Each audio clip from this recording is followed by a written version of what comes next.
Assalamualaikum. Waalaikumsalam. Salam masuk. Salam duduk Mbak. Terima Bu. Oh iya, ini dengan Mbak siapa?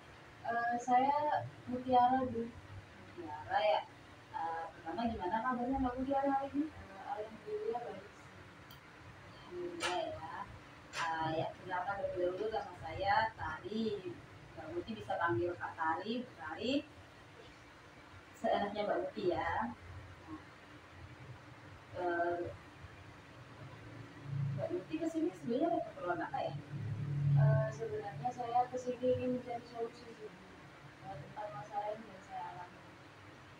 Solusi, jadi Mbak Muti ini mau konseling. Ya. Sebelumnya Mbak Muti sudah pernah konseling? Belum sih, ini baru pertama kali. Jadi belum tahu ya konseling itu apa.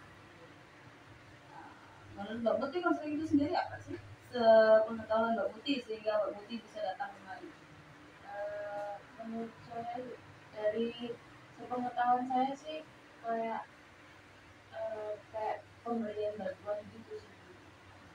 Ya, terus dikit banyak saya jelaskan lagi. Konseling itu sendiri pemberian bantuan dari seorang konselor kepada konseli. Nah, yang dimana konselor itu saya dan konseli itu Mbak Mutiara. Nah, peran saya di sini sebagai konselor yaitu fasilitator untuk membantu Mbak Muti menyelesaikan masalah, tapi hanya sebagai fasilitator. Nah, keputusan yang kita ambil di akhir nanti itu akan kembali ke Mbak Muti. Mbak Muti akan mengambil keputusan apapun yang nanti Mbak Muti ambil seperti itu. Sampai di sini bisa dipahami? Konseling itu sendiri juga memiliki kontrak waktu. Jadi kita akan dibatasi waktu 40 sampai 45 menit. Lalu konseling juga ada yang namanya asas. Itu yang pertama asas kerahasiaan, asas keterbukaan, dan asas kesukarelaan. Asas kerahasiaan itu sendiri yaitu kayak Mbak Muti bercerita di sini, saya tidak akan membawa cerita Mbak Muti keluar. Ini hanya kita yang tahu. Begitu Mbak Muti akan merasa aman untuk bercerita di sini. Hanya kedua keterbukaan. Keterbukaan itu saya berharap Mbak Muti dapat bercerita secara terbuka di sini, tidak ada ditutupi. Dan yang terakhir itu asas kesukarelaan. Saya berharap Mbak Muti kesini dengan sukarela, dengan keinginan Mbak Muti sendiri tanpa ada dorongan dari orang lain. Nah, Mbak Muti kesini keinginan sendiri apa disuruh sama? Kebetulan keinginan saya sendiri. Oke, Mbak Muti mau cerita ya di sini yang mencari solusi. Jadi bisa ceritakan terlebih dahulu. Jadi gini Bu, saya kan kuliah ya Bu. Saya di perkuliahan itu saya merasa kayak kurang gitu Bu dari teman-teman saya yang lain. Maksudnya saya itu tidak kayak merasa tidak mampu untuk mengikuti perkuliahan seperti itu. Pada intinya kamu minder dan kurang yakin dengan kemampuan yang kamu miliki. Ya. Oke.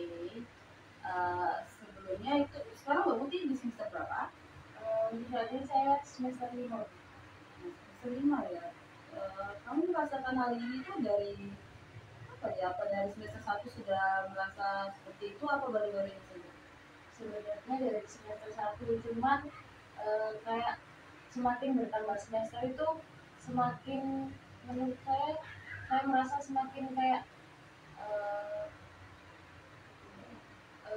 apa ya, kayak semakin tidak mampu gitu loh Bu. Saya merasanya itu saya tidak bisa mengikuti perkuliahan kita yang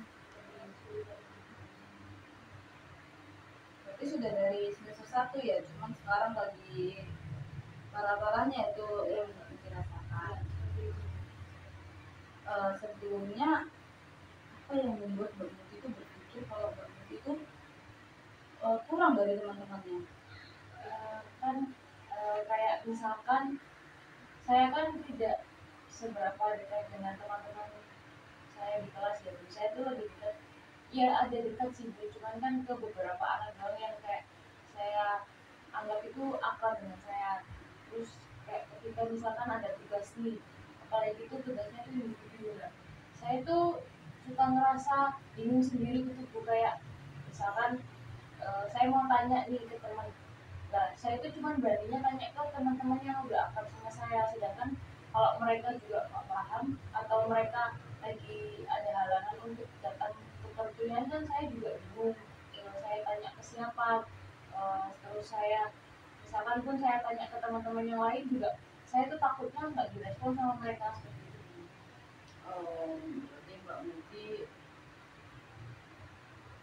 berarti ini bisa dibilang Mbak Muti takut sebelum mencoba ya, ini ceritanya ya? Iya sih, takut sebelum mencoba. Sebelumnya dari semester 1 sampai semester 5 hal ini sudah Mbak Muti rasakan. Nah, hal apa yang membuat Mbak Muti untuk bisa sampai di sini sampai sekarang dengan perasaan yang seperti itu? Ya, kayak apa ya, saya tuh berusaha untuk meyakinkan diri saya kalau sebenarnya bisa, cuman harus dengan tanya-tanya gitu juga teman-teman juga. Kalau misalkan ada materi yang saya kurang paham, meskipun kadang juga saya kurang paham, tetapi kayak ya udahlah, bisa nggak bisa apapun yang saya bisa tetap saya kerjain semampu saya. Oke, berarti Mbak Muti ini kayak sebenarnya merasa bisa, cuman balik lagi takut sebelum coba tadi, tapi masih berusaha untuk ayo bisa gitu ya. Oke. Sampai di sini dampak yang Mbak Muti rasakan itu apa sih? Ya, dampaknya saya jadi kayak apa ya, kayak males, bukan males sih, kayak saya lebih menyepelekan gitu. Kayak misalkan ada tugas nih, terus yang saya merasa saya tuh nggak mampu untuk mengerjakan, jadi kayak saya mengulur-ngulur waktunya gitu. Jadi kan nanti ketika waktu pengumpulan sudah mepet, itu baru saya kayak kerjain kebut. Berarti kayak juga tugas nih ya, kamu sebenarnya nggak paham banget. Sebenarnya kalau kurang paham kan harusnya tanya temen ya, tapi karena kamu takut tanya teman, jadi kayak kamu ya udahlah, ntar aja gitu ya. Oke. Nah, dari cerita Mbak Muti tadi ya, sebenarnya saya sedikit menyimpulkan nih, berarti Mbak Muti itu minder dengan teman-temannya, juga takut sebelum mencoba, juga kayak jadi memiliki kayak pemikiran kayak udah ntar aja, kayak menunda-nunda sesuatu gitu ya. Nah, dari cerita Mbak Muti ini, hal apa yang ingin Mbak Muti ubah dari sini? Jadi Mbak Muti kan ini bersedih, apa yang ingin Mbak Muti capai dari sesi ini? Iya, kalau tujuan saya sih ya saya ingin mengubah pemikiran saya itu tadi Bu, kayak mungkin saya mampu, tapi kan saya belum pernah mencoba. Jadi saya ingin mengubah pikiran-pikiran yang dulu saya itu ke yang lebih baik. Jadi Mbak Muti mau merubah pikiran negatif tadi ke pikiran positif. Nah, sebelumnya Mbak Muti ini pernah ikut bersosialisasi nggak? Seperti mungkin panitia suatu acara atau OSIS gitu. Mungkin pernah ikut panitia atau apa gitu? Dulu pernah sih, ya, ikut pasti. Nah, ini itu gimana? Bisa mengikuti teman-teman?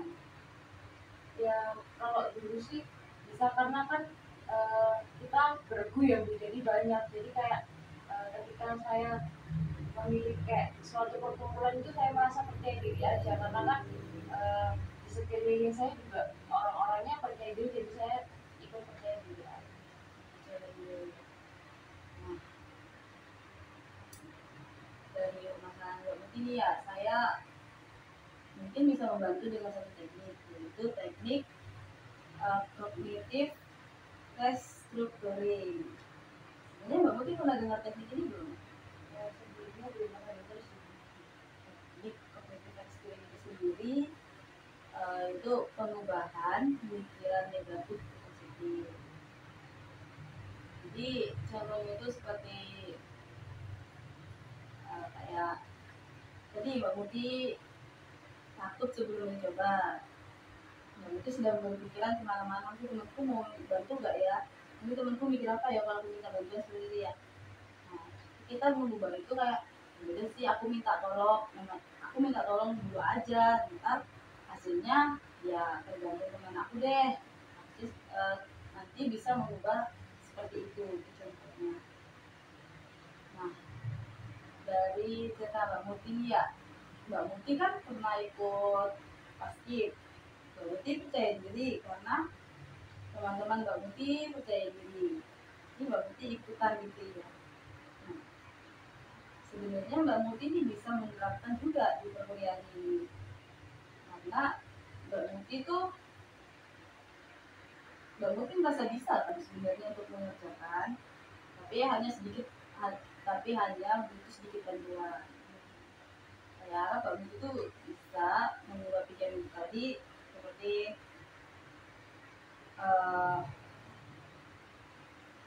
dengan tadi di paskib teman-teman yang lain bisa kok pede karena aku bisa kok pede bersama teman-teman paskib karena mereka semua pede. Mbak Muti juga bisa di perkuliahan, aku bisa kok seperti teman-teman, aku juga pintar kok, teman-teman aku pintar, aku juga pintar, pasti aku bisa, seperti itu. Nanti di sini paham Mbak Muti? Ya, saya juga pernah. Sampai di sini dari teknik yang saya jelaskan tadi, menurut Mbak Muti dari skala 1 sampai 10 berapa yang bisa Mbak Muti rasa bisa Mbak Muti capai? Mungkin untuk saat ini 8 ya Bu, karena kan saya juga lebih dalam proses setelah sesi ini juga saya proses untuk menerapkannya. Mungkin kalau nanti saya sudah terbiasa bisa jadi 9 atau bahkan 10. Baik, berarti untuk saat ini Mbak Muti ada yang perlu ditanyakan atau ada yang kurang puas? Untuk saat ini Cukup ya. Baik, berhubung waktu kita juga sudah mau habis, saya ada satu tugas untuk Mbak Muti ya, yaitu saya harap Mbak Muti bisa mencatat kemajuan apa yang sudah Mbak Muti alami setelah kita lakukan sesi konseling ini dengan teknik kita tadi. Setelah itu kita akan mengatur waktu lagi, kira-kira hari Rabu jam 2 siang ya bisa, jam 2 siang. Dan saya harap Mbak Muti sambil datang sambil membawa tugas yang saya bilang tadi, yaitu catatan kemajuan yang sudah Mbak Muti alami. Bisa dipahami? berarti saya mencatat, misalkan saya hari ini lagi mempunyai pikiran oh saya tidak mampu, terus saya langsung alihkan ke pikiran oh enggak, saya mampu kok ngerjain ini, itu saya catat seperti itu ya Bu? Iya, jadi dicatat dari tadi kamu berpikir oh saya nggak mampu, kamu kan berpikir oh saya tidak mampu, kamu ubah pikirannya saya mampu. Tapi tidak hanya berpikir, kamu juga lakukan. Melakukan, oh ya saya mampu, oke saya lakukan. Nah situ kamu catat yang tadinya yang tadi saya berpikir saya tidak mampu, tapi saya mengubah dengan berpikir saya mampu dan ternyata benar saya mampu, seperti itu. Dari sini saya pahami. Ya. Baik, kita akan ketemu lagi di hari Rabu jam 2. Sampai sini ada pertanyaan lagi. Untuk saat ini cukup sih. Bisa berarti hari ini cukup, kita bisa akhiri sampai di sini. Terima kasih sudah datang kemari. Terima kasih ya Ibu sudah meluangkan waktunya untuk saya. Sama Mbak Uti. Terima kasih Bu. Saya pamit ya Bu. Assalamualaikum Mbak Uti. Waalaikumsalam.